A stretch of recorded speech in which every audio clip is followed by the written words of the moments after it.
Agradecer a todos que oraram por minha vida.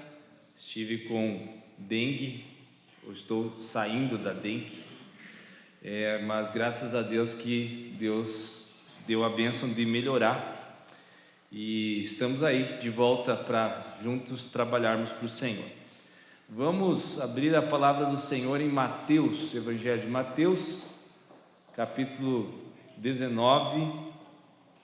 Evangelho de Mateus, capítulo 19, nós vamos estar encerrando, esse mês de maio, mês da família, e vamos mais uma vez falar sobre casamento.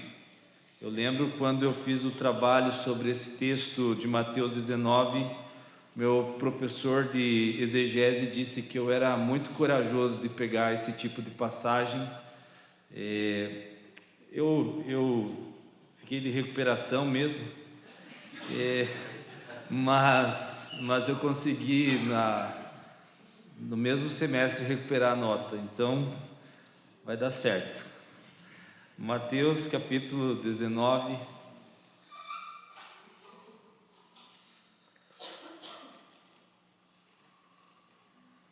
versículo 3 ao 12.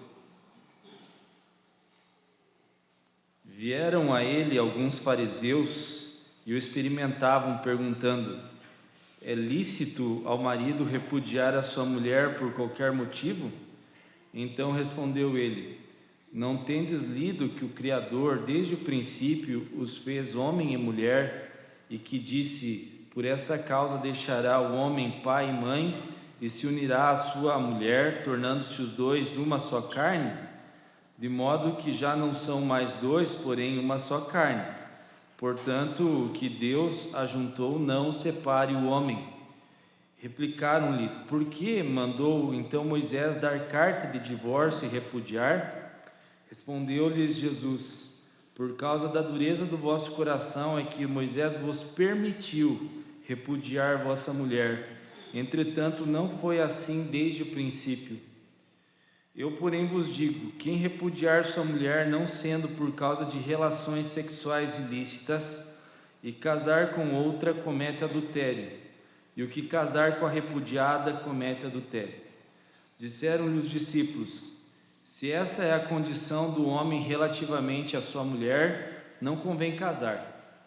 Jesus, porém, lhes respondeu: nem todos são aptos para receber este conceito, mas apenas aqueles a quem é dado, porque há eunucos de nascença, há outros a quem os homens fizeram tais, e há outros que a si mesmos se fizeram eunucos por causa do reino dos céus.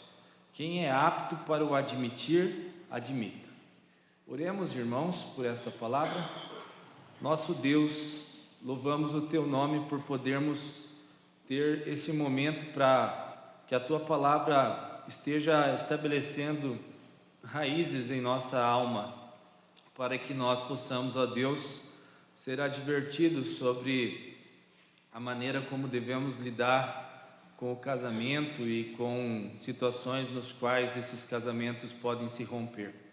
Que o Senhor esteja preparando a Tua igreja, Deus, para os desafios desse mundo pós-moderno, onde cada vez mais as pessoas não querem mais uma vida de intimidade com o Senhor, e por isso seus relacionamentos estão totalmente feridos e estão se autodestruindo.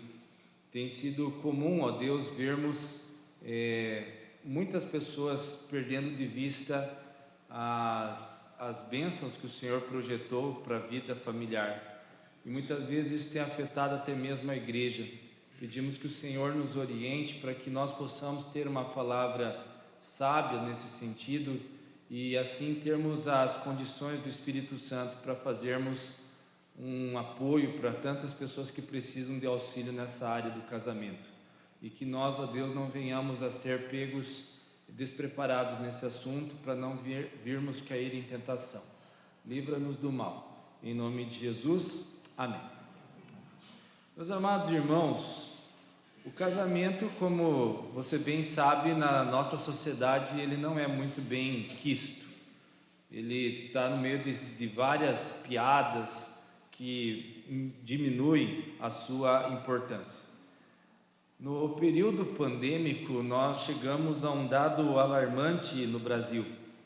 No final de 2022 foi feita uma estatística onde o divórcio aumentou 8,6%, chegando a uma marca histórica de 420 mil divórcios e 420.039 divórcios. E dizem os especialistas que 70% das pessoas que se divorciam no segundo casamento, elas se divorciam novamente. Então, assim, nós precisamos entender que esse tipo de postura que a nossa sociedade tem vivido é uma postura que tem adentrado para dentro dos muros da igreja. Muitas pessoas cristãs estão se divorciando, algumas por motivos legítimos, outras por motivos que não são legítimos, a ponto de alguns anos atrás eu ter acesso a um processo de um pastor que estava sendo disciplinado porque ele decidiu divorciar-se da sua esposa, e o que ele alegava para ter esse divórcio, ele dizia que o amor havia acabado, e como o amor havia acabado, então ele se sentiu no direito de simplesmente abandonar a sua esposa e querer começar uma nova família e continuar a ser pastor, porque... Então esse tipo de pensamento é um pensamento que ele está no cerne, muitas vezes, da igreja, e nós precisamos entender que Jesus nos chama a valorizarmos a vida familiar. A herança que nós precisamos dar para as futuras gerações é um comprometimento com o amor de Cristo. Não o amor novelesco, que hoje você ama, mas se não atende às demandas que você gostaria, aí você pede para sair. Aí você desiste por causa de qualquer simples abalo ou oscilação no teu sentimento. O amor cristão, ele é atitude, ele é compromisso, ele é dedicação, ele é uma entrega sacrificial. Ele não é algo que você alimenta com Hollywood ou com novelas. Você alimenta o verdadeiro amor com prática de vida com Deus, com oração, com caminhada na presença do Senhor. Aqui os fariseus vieram até Jesus quando Jesus estava fazendo o que normalmente fazia, ensinando as multidões e curando. Então, os fariseus tinham um grande problema com a popularidade de Jesus. E como eles queriam tirar essa fama de Jesus, então eles trouxeram esse assunto polêmico, o assunto do divórcio. Por quê? Eles não vêm até Jesus porque eles querem compreender o que Jesus vai ensinar sobre esse assunto. Eles já têm a opinião deles formada. O que eles querem é que as inquietações daquele povo fossem para diante de Jesus e Jesus não tivesse uma resposta adequada. Se hoje existem muitas dúvidas relacionadas ao divórcio, naquela época não era diferente.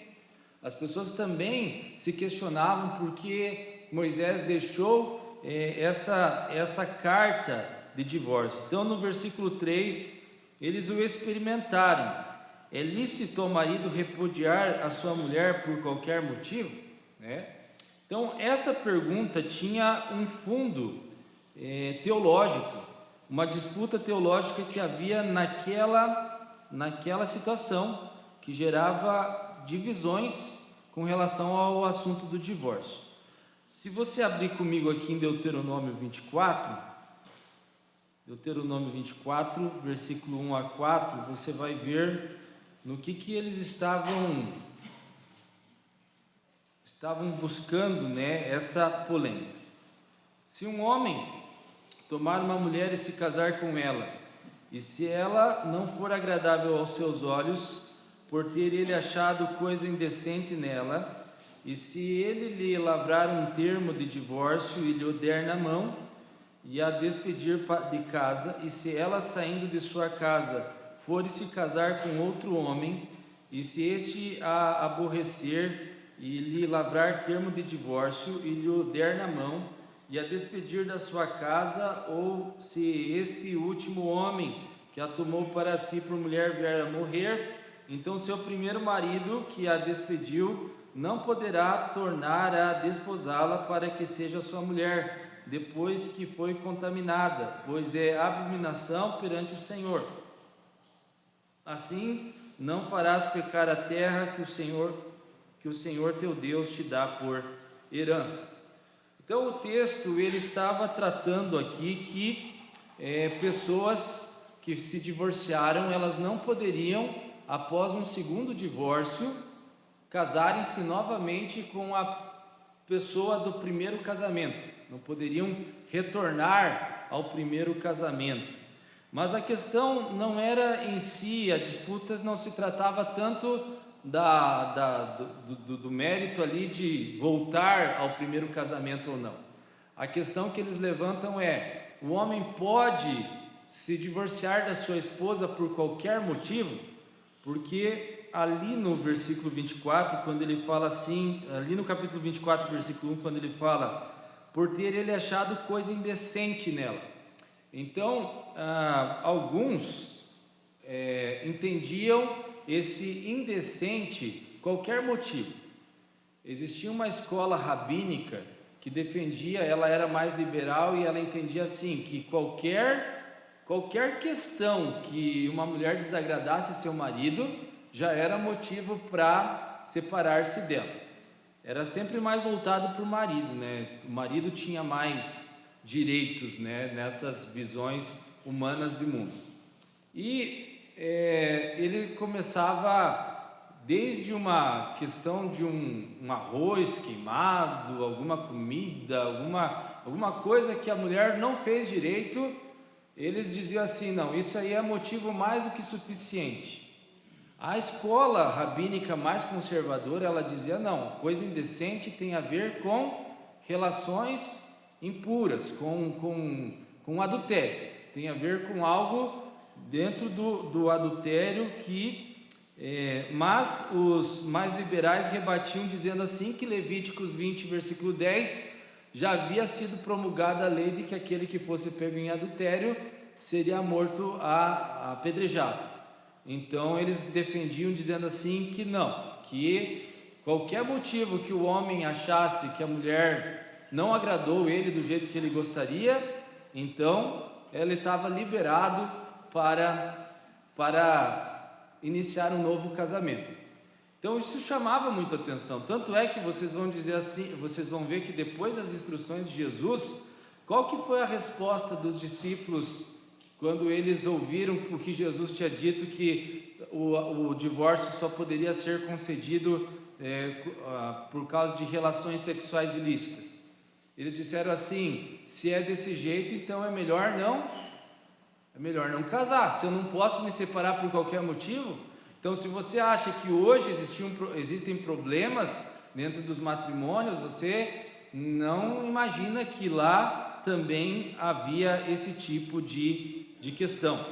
E aí Jesus disse assim, no versículo 4: não tendes lido que o Criador desde o princípio os fez homem e mulher, e que disse: por esta causa deixará o homem pai e mãe, e se unirá à sua mulher, tornando-se os dois uma só carne, de modo que já não são mais dois, porém uma só carne. Portanto, o que Deus ajuntou, não o separe o homem. Jesus ele vai além do que o texto de Deuteronômio vai propor, porque o texto de Deuteronômio já é uma permissão divina por causa da dureza de coração provocada pelo pecado. Todo divórcio ele é causado pela dureza de coração. Mas antes de falarmos especificamente sobre a dureza de coração, por que nós devemos valorizar o nosso casamento? Porque o casamento é fruto do coração de Deus. Quem instituiu o casamento, quem definiu as bases, quem definiu os pilares, quem o colocou para funcionar, quem dá sentido a essa vida de comunhão, de amor mútuo, de entrega mútua, é o próprio Senhor. Por isso que o Salmo 127 ele fala que se o Senhor não edificar a casa, em vão trabalhos que edificam, Se o Senhor não guardar a cidade, em vão vigia a sentinela. Inútil vos será levantar de madrugada, comer o pão que penosamente granjeastes. Aos seus amados Deus o dá enquanto eles dormem. A grande questão, meus irmãos, é que quando você tem um carro, e se você tiver a possibilidade de colocar peças remanufaturadas ou peças originais, o que você vai escolher? Peças originais.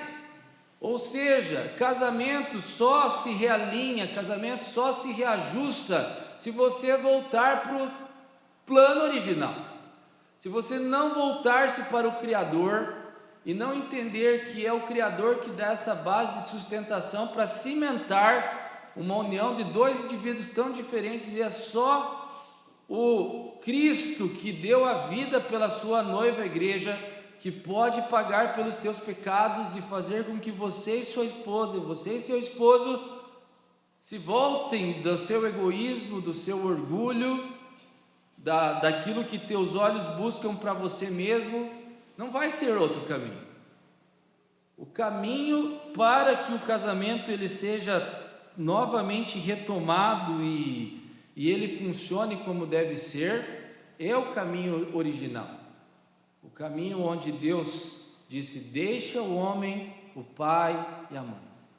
Precisa haver uma separação, e muitos casamentos eles começam a ruir. Por quê? Porque pessoas amadas começam a trazer influências que não abençoam, que tornam a casa ainda muito dependente da família anterior. Casamento é uma intimidade gerada por Deus, que gera cada dia mais apreciação, respeito e dedicação.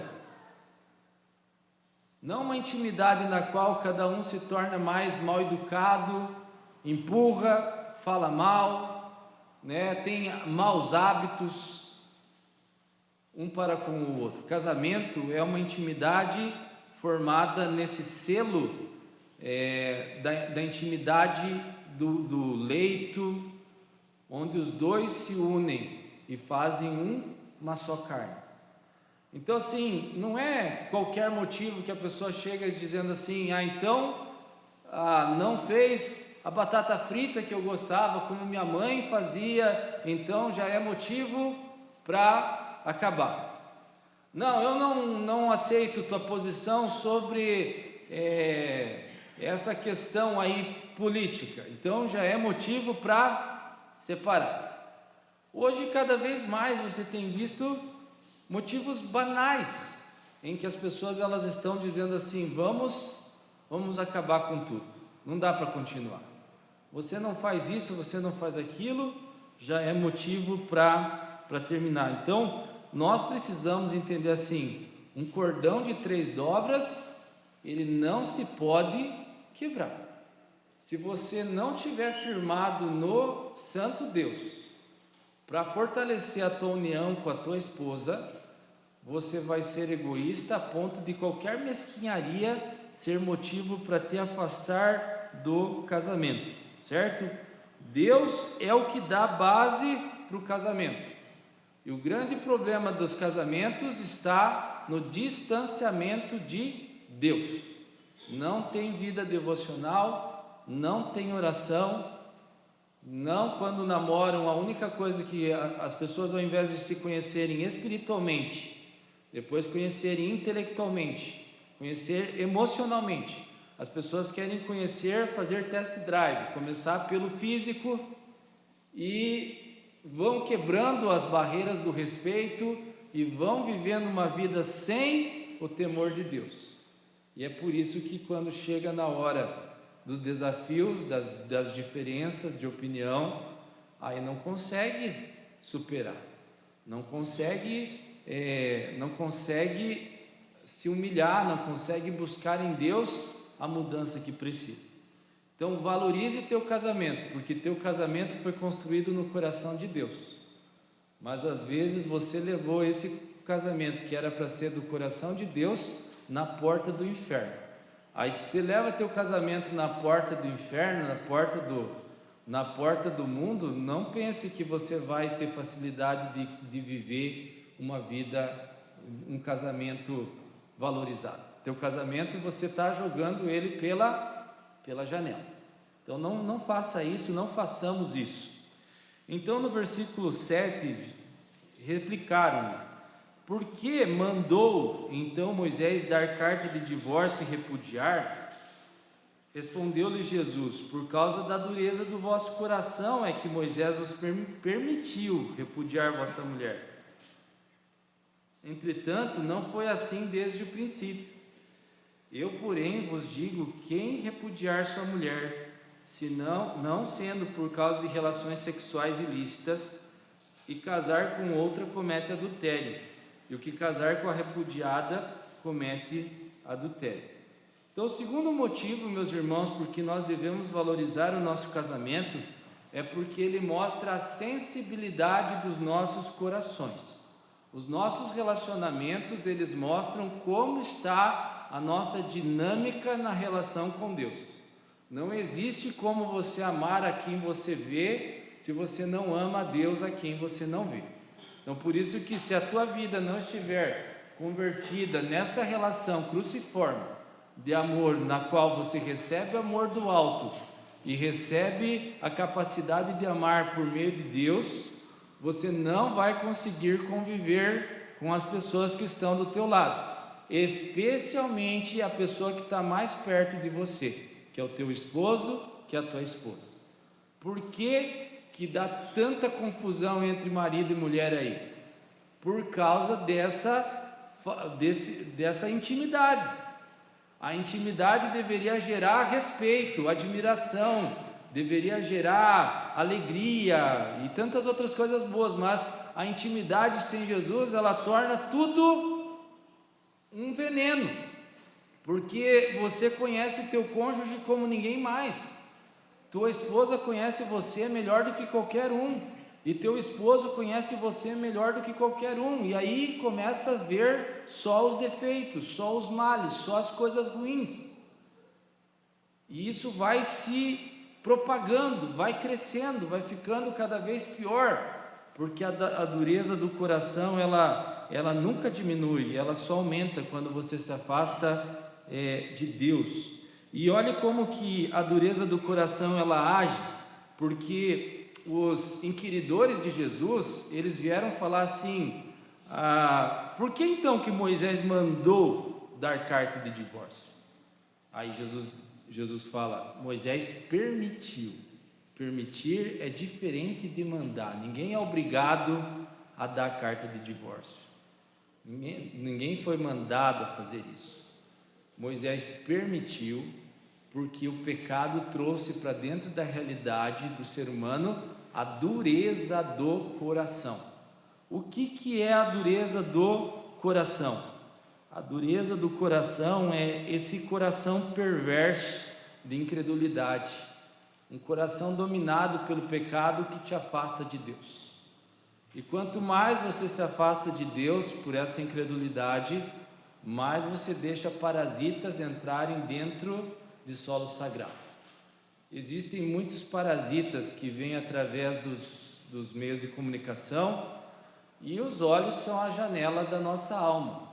Mas se para os homens é os olhos, para as mulheres são os seus ouvidos, então existem diferentes artimanhas do diabo, e não só do diabo, mas da carnalidade, de tantos outros meios mundanos, de arrebatar a vida dos filhos de Deus do seu compromisso. Então Jesus, ele deixa claro aqui que existem motivos pelos quais o divórcio ele é permitido. No versículo 9, ele diz, no versículo 8,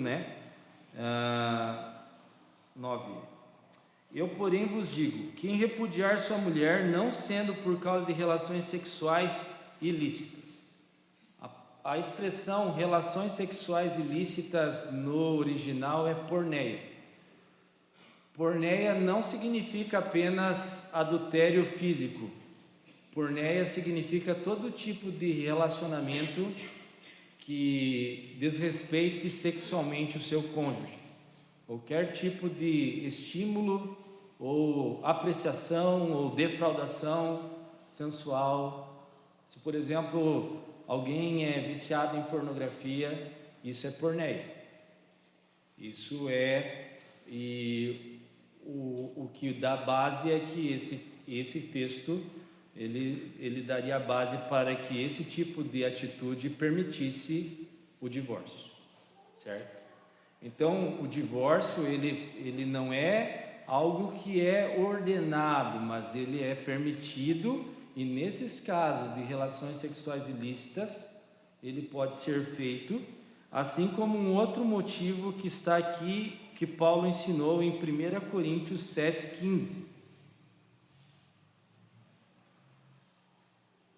1 Coríntios 7,15, que diz: mas, se o descrente quiser apartar-se, que se aparte.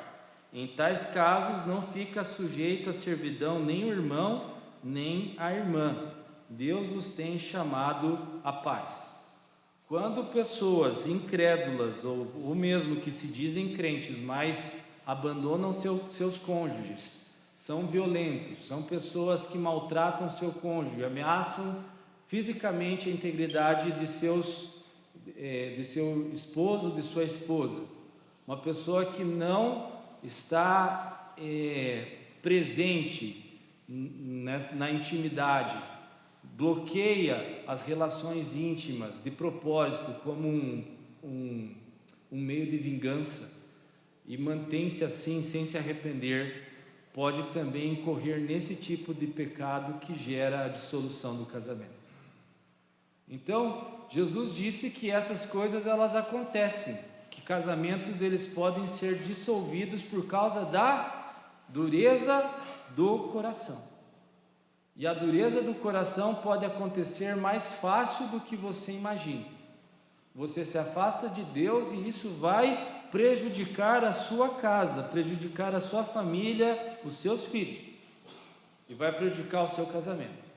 Por isso que não há remédio, meus irmãos. Nós precisamos nos arrepender de toda forma de dureza do coração. Nós precisamos voltar-nos para Deus para buscarmos nele um clamor por sensibilidade espiritual.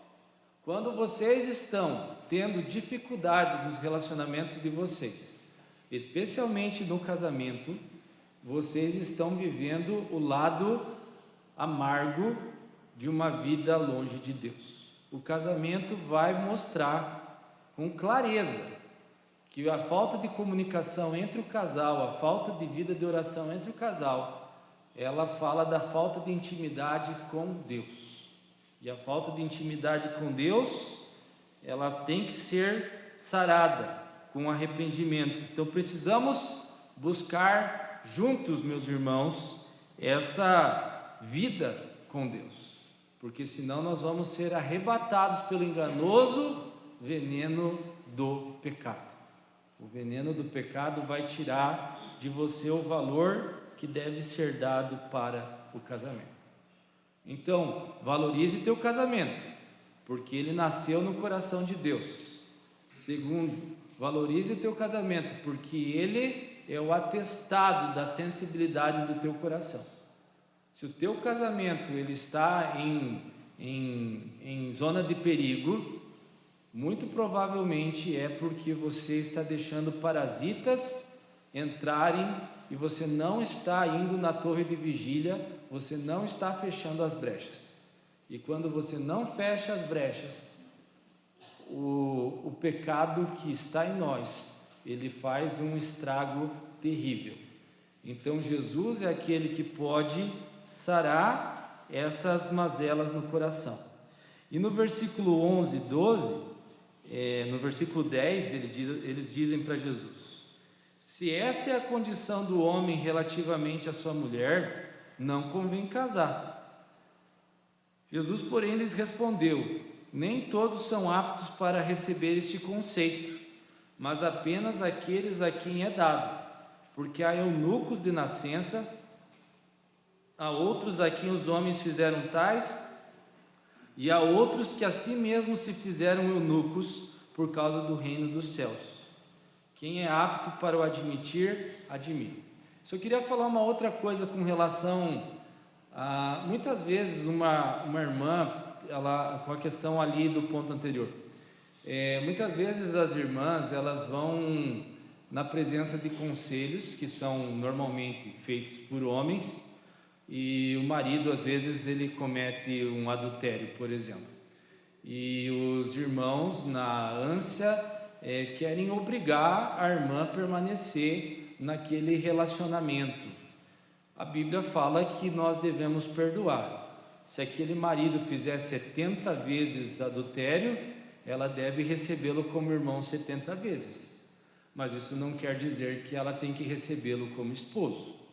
Então, assim, é muito fácil, às vezes, você dizer que a pessoa, ela tem que ficar junto, quando, na verdade, repetidas vezes, a pessoa...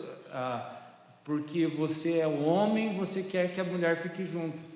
Jesus não obrigou, Jesus não disse que deveria ficar junto, e nós não devemos também obrigar. Também não devemos ficar animando. Então, agora separe-se. Não, nós devemos colocar as opções diante da pessoa.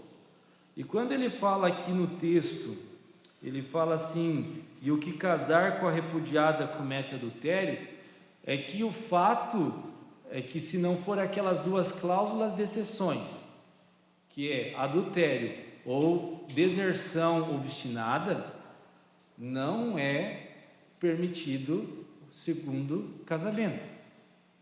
E se a pessoa for casar outra vez e não teve nenhuma dessas cláusulas, ela foi casar em pecado, certo? Então, assim, um cristão não pode incorrer nessa prática, e nós devemos orientar. Mas, por fim, nós devemos valorizar o casamento, pois são poucos os que não foram feitos para o casamento. É bem interessante a sinceridade dos apóstolos e dos discípulos de Jesus. Então, se é desse jeito, é melhor não casar, melhor a gente ficar sem ter casamento, porque se eu não posso chegar para minha esposa e dar um checkmate nela, ó, você está muito encrenqueiro, então eu vou te deixar lá na casa do teu pai de novo, né? Aí eles ficaram assim: quem poderá nos defender? Como é que nós vamos fazer agora, né? Mas Jesus ele diz assim: esse conceito não é para muita gente, não. Vocês querem o celibato? Vocês acham que o celibato vai adiantar para vocês? Não adianta, não. São poucos os que conseguem ter esse tipo de vida celibatária, né? Aqueles que nasceram já com a predisposição a não ter o desejo pela pessoa do sexo oposto, aqueles que naquela época eram feitos eunucos por mão de homens. Existiam palácios que tinham haréns ou outros tipos de responsabilidade, e os reis mandavam castrar homens para que eles não tivessem contato com as virgens, com as suas esposas. E também Jesus fala aqueles que se fizeram eunucos por causa do reino dos céus. Existem pessoas que não irão casar, e que você não precisa ficar forçando que a pessoa case. Vamos achar um namorado, vamos achar um namorado para essa aqui, vamos achar uma namorada para aquele ali. Não, tem alguns que precisam do empurrãozinho, mas tem gente que não precisa casar porque não foi feito para casar. Mas isso tem a ver também com os impulsos do coração. Então, a gente precisa ter sabedoria, porque às vezes fica forçando que pessoas que não eram para casar se casam e se frustram. Então, ore pelas pessoas, né? Se você é uma pessoa solteira, quer casar com alguém, então procure um retiro lá na igreja de Pinheiros. eles fazem um encontro dos solteiros. Então até eu acho que era esse final de semana passado. Então você pode ir para esses lugares, e já que se você quer casar, você tem que jogar o lenço. Você não pode ficar vivendo como, eu quero que o príncipe bata na minha janela, né? Então, mas se você não está desperto para isso, se você tem dúvidas com relação a isso, coloque em oração. Não precisa casar para você ser feliz, não precisa casar para você ser usado por Deus. Desde que você não peque, desde que isso não te leve à fornicação, você não precisa viver com a obrigação de que tenho que casar porque meus amigos querem que eu case, porque minha família quer que eu case. Antes só do que mal acompanhado, porque muitas vezes nessa ânsia de casar de qualquer jeito, encontra só curva de rio, e aí quando encontra as curvas de rio, é 2 curvas de rio, e aí as coisas se complicam. Mas Deus é poderoso para fazer milagres nas nossas vidas. Então, se você é divorciado, tua história não acabou. Jesus tem como tratar do seu coração e da tua história. Se você é casado e teu casamento está cheio de crises e brigas por motivos banais, o Senhor Jesus tem poder para sarar esse casamento que está em frangalhos. Se você está lutando aí, volte-se para Deus. Deus tem poder para salvar-nos de relacionamentos complicados. Nós precisamos crer na promessa do Senhor. Amém, irmãos? Vamos nos colocar em pé para nós orarmos.